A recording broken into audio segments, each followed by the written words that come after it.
Hello students, आप सभी को आपके अपने channel conceptual study with Ritesh में एक बार पुनः स्वागत है। और ये वीडियो स्टूडेंट्स आप सभी के लिए बहुत ही ज़्यादा उपयोगी होने वाला है। जो हिंदी मेजर 2 के जितने भी स्टूडेंट्स हैं उनके लिए बहुत ही ज़्यादा इंपॉर्टेंट वीडियो स्टूडेंट्स, तो वीडियो को लास्ट तक देखना है और चैनल में नए होंगे तो जरूर सब्सक्राइब कर लीजिएगा, ठीक है, ताकि आगे भी इस तरह से वीडियो आप लोग को देखने को मिलेंगे। इस वीडियो में बताएंगे रीतिबद्ध काव्य की प्रवृत्तियाँ, ठीक है। जैसे कि पिछले वीडियो में ये तीनों के बारे में बताए थे। उत्तर मध्यकाल नामकरण के बारे में हो गया, रीतिकालीन परिस्थितियों के बारे में हो गया, रीतिकालीन काव्य भाषा के बारे में हो गया। तो आज बताएंगे रीतिबद्ध काव्य की प्रवृत्तियाँ और हो सकेगा तो रीतिमुक्त काव्य की प्रवृत्तियाँ, ये दोनों, ठीक है। उसके बाद एक ठोप बचेगा तो वो तुरंत हो जाएगा। तो चलते फ्रेंड्स इसके चैप्टर में, रीतिबद्ध काव्य की प्रवृत्तियाँ। तो सबसे पहले हम लोग ये जानेंगे रीतिबद्ध और रीतिमुक्त क्या होता है, ठीक है। तो रीतिबद्ध क्या हुआ, रीतिमुक्त क्या हुआ, ये रीति क्या होता है। तो रीतिकाल आप लोग को बताए थे फर्स्ट वीडियो में। रीतिकाल किसने कहा है, तो आचार्य रामचंद्र शुक्ल जी ने कहा है। किसको कहा है, तो 1700 ईस्वी से लेकर 1900 ईस्वी के बीच के समय को कहा है, आदमी को नहीं कहा, इस समय को कहा। इस समय का नाम दिया है क्या, रीतिकाल।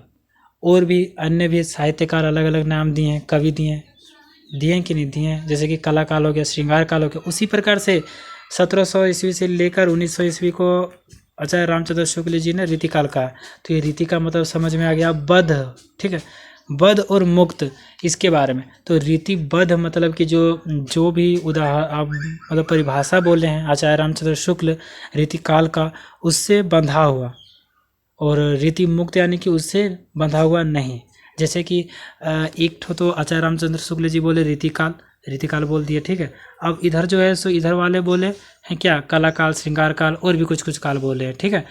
अलंकार काल मतलब कि ये नहीं बोले, लेकिन बोले, ठीक है, कुछ अलग अलग टाइप का बोल दिए।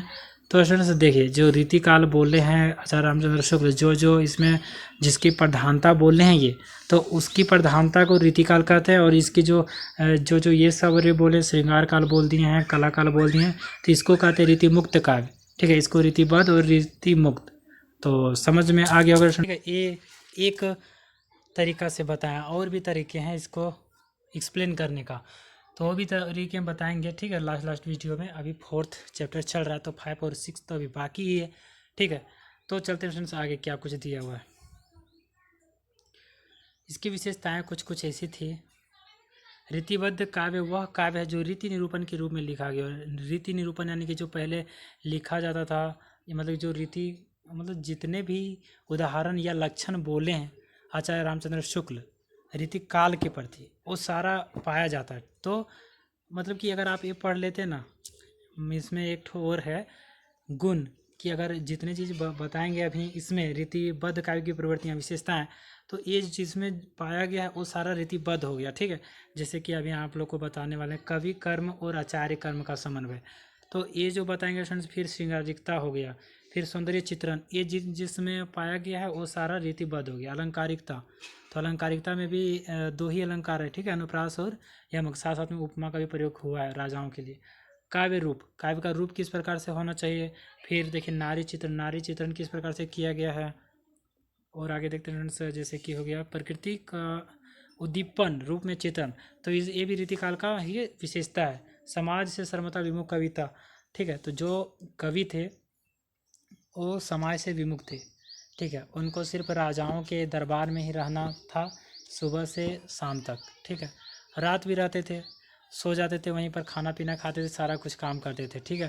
तो राजाओं के दरबार के जो कवि होते थे वहीं रहते थे, वहीं सारा काम करते थे, उनको समाज के बारे में क्या पता होगा। तो समाज से विमुख कविता थी उनकी। अब देखिए प्राश्रिता की भावना, यानी कि दूसरे पर आश्रित है वो, ठीक है। तो ये फ्रेंड्स, ठीक है। रीतिबद्ध कवियों के राधा कृष्ण, उनके जो है सो राधा कृष्ण थे, लेकिन ये राधा कृष्ण क्या भगवान थे, या फिर मतलब किस राधा कृष्ण के बारे में बात किया जा रहा है, ठीक है, और क्यों किया जा रहा है। वो भक्ति वाले कवि थे या फिर मतलब ऐसे ही मन बहलाने के लिए ही भगवान का नाम ले रहे थे, तो इसके बारे में भी है, ठीक है। और भक्ति, नीति और वीर रस कितने कहाँ कहाँ पाया गया है, तो ये जितने भी हैं फ्रेंड्स विशेषता, ये सारा रीतिबद्ध का है, ठीक है। रीतिबद्ध का आप लिखते रह जाइएगा ना तो ख़त्म नहीं हुआ, इतना सारा है, ठीक है।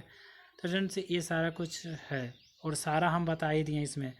तो ये जो PDF फ्रेंड्स आप लोग को मिलेंगे 299 वाले प्राइवेट ग्रुप में, उसमें ज्वाइन होना पड़ेगा आपको और पहले पेमेंट करना पड़ेगा। इसके साथ ही कॉमन कोर्स विथ सारा मेजर पेपर, IRC पेपर मिलेगा आप लोग को, ठीक है। तो स्टूडेंट्स आप लोग के लिए बहुत ही ज़्यादा बढ़िया है। 299 में आप लोग को IRC के अलावा जितना है सारा मिल जाएगा, फिर 399 में IRC के साथ मिल जाएगा, ठीक है। तो आप लोग जल्दी से ज्वाइन हो जाइए स्टूडेंट्स, ठीक है। आप लोग का लाइव क्लासेस भी डाउट सॉल्विंग होता है डेली, तो आप लोग के लिए बहुत ही ज़्यादा यूजफुल है। आप देखते हैं स्टूडेंट्स, तो जैसा कि अभी हम बता दें इसकी क्या क्या विशेषता है, तो हम जो स्टूडेंट्स इसको बताते हैं फिर से।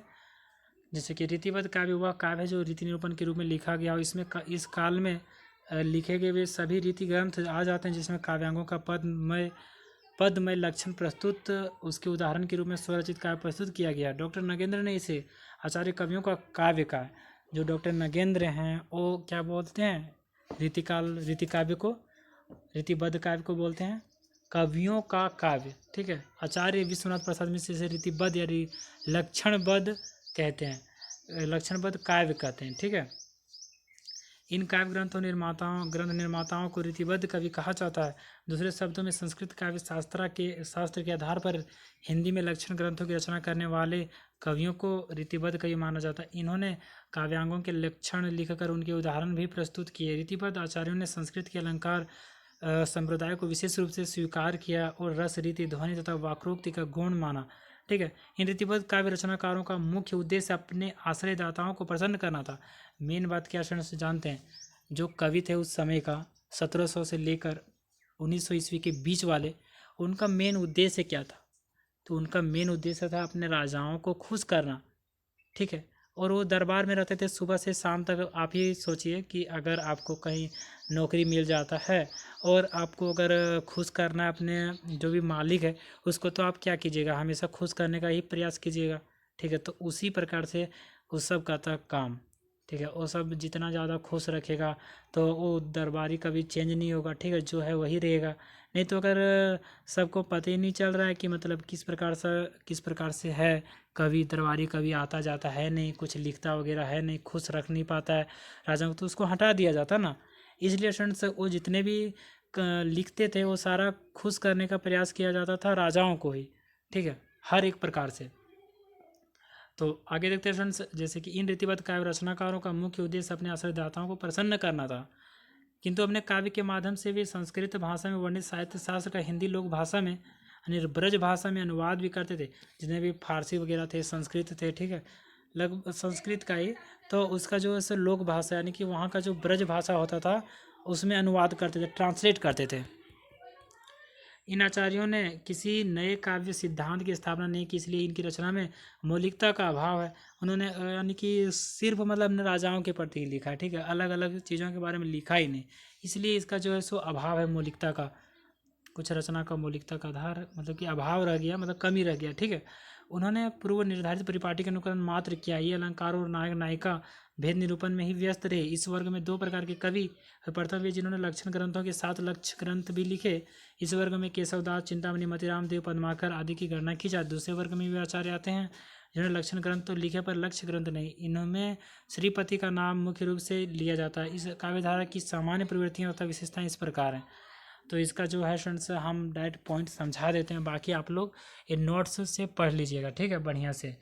कवि कर्म और आचार्य कर्म का समन्वय, तो ये आप लोग को समझ में नहीं आ रहा होगा कि कवि कर्म क्या हो गया, तो आप लोग थोड़ा थोड़ा समझ में आ ही रहा होगा कि कवि मतलब जो कवि है सो, कर्म मतलब उसका काम, जो कवि का काम होता था, और आचार्य का काम होता था, उसके बीच में समन्वय, ठीक है, लेन देन या फिर कुछ इसी तरह से, ठीक है। कवि कर्म और आचार्य कर्म का अद्भुत समन्वय रीतिबद्ध काव्यधारा की सबसे प्रमुख विशेषता रही। इसमें क्या हुआ जानते हैं, जितने भी कवि थे उसका कार्य और आचार्यों का काम, दोनों का समन्वय होता था, दोनों मिलजुल कर ये काम करते थे, लिखते थे जो राजा को खुश करने के लिए कविता वगैरह, दोनों का मेल जुल से बनता था, ठीक है। इसी इसको यहीं पर मतलब इसी तरह से समझाया गया।